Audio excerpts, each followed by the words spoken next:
BJP की सरकार ने असंगठित अर्थव्यवस्था पर आक्रमण किया है और आपको गुलाम बनाने की कोशिश की जा रही है।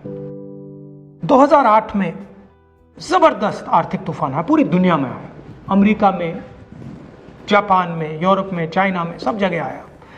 अमेरिका के बैंक गिर गए, कंपनियां बंद हो गई, एक के बाद एक कंपनी की लाइन लग गई, बंद हो गई। यूरोप के बैंक गिरे, मगर हिंदुस्तान को कुछ नहीं हुआ। यूपीए की सरकार थी, प्रधानमंत्री जी के पास गया और मैंने उनसे पूछा, मनमोहन सिंह जी बताइए, पूरी दुनिया में आर्थिक नुकसान हुआ है, हिंदुस्तान को कोई असर नहीं हुआ, कारण क्या है?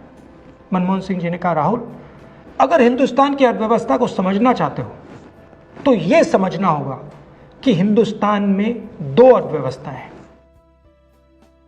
पहली असंगठित अर्थव्यवस्था और दूसरी संगठित अर्थव्यवस्था। संगठित अर्थव्यवस्था में बड़ी कंपनियां, नाम आप जानते हो।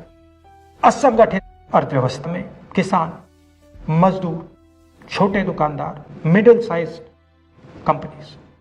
जिस दिन तक हिंदुस्तान का असंगठित सिस्टम मजबूत है, उस दिन तक हिंदुस्तान को कोई भी आर्थिक तूफान छू नहीं सकता। अब आज के दिन आते हैं। पिछले 6 साल से बीजेपी की सरकार ने असंगठित अर्थव्यवस्था पर आक्रमण किया है। 3 बड़े उदाहरण तो मैं आपको अभी दे देता हूं। नोटबंदी, गलत जीएसटी और लॉकडाउन। आप यह मत सोचिए कि लॉकडाउन के पीछे सोच नहीं थी। यह मत सोचिए कि गलती से आखिरी मिनट पे लॉकडाउन कर दिया गया है। इन तीनों का लक्ष्य हमारे इनफॉर्मल सेक्टर को खत्म करने का है।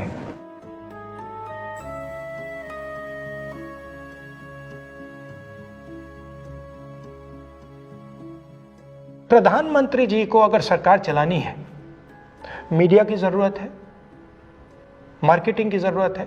मीडिया और मार्केटिंग 15-20 लोग करते हैं। इनफॉर्मल सेक्टर में पैसा है, लाखों करोड़ रुपए, जिसको ये लोग छू नहीं सकते।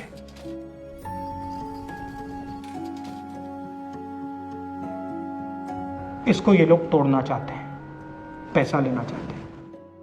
इसका नतीजा आएगा। नतीजा यह होगा कि हिंदुस्तान रोजगार पैदा नहीं कर पाएगा। क्यों?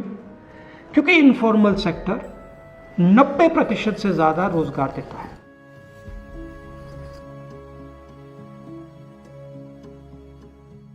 जिस दिन इनफॉर्मल सेक्टर खत्म हो गया, नष्ट हो गया, उस दिन हिंदुस्तान रोजगार पैदा नहीं कर पाएगा।